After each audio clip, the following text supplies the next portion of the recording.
رکیں بھائی، کوئی طریقہ ہوتا ہے. وہ نماز پڑھ رہا ہے اور آپ اس کے آگے سے جا رہے ہیں.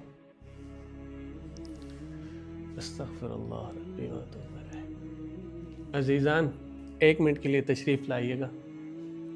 اگر آپ محسوس نہ کریں تو نصیحت کرنا چاہتا ہوں. جی آقا.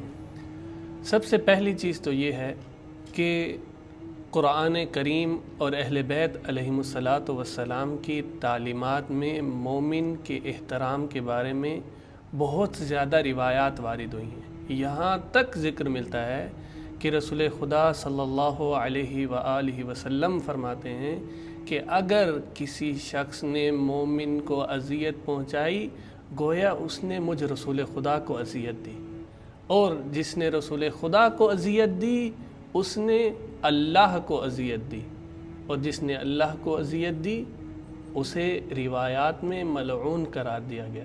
لہٰذا احترام مومن کا خیال رکھنا بہت ضروری ہے.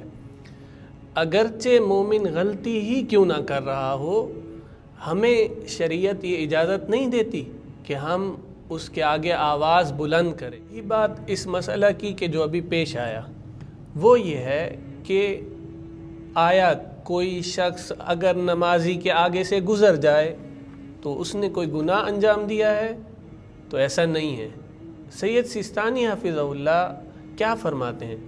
فرماتے ہیں کہ اگر کوئی شخص نمازی کے آگے سے گزر جائے تو اس پر کوئی اثر مرتب نہیں ہوتا. البتہ خود نمازی کے لیے یہ مستحب ہے کہ وہ اگر ایسی جگہ پر نماز ادا کر رہا ہے کہ جہاں لوگوں کی آمد و رفت ہے اور اس کے آگے کوئی دیوار یا نمازیوں کی صف موجود نہیں ہے، تو اس کے لیے مستحب ہے کہ وہ اپنے آگے کوئی باریک سی رسی رکھ دے یا پھر لکیر کھینچ دے ہاتھ سے.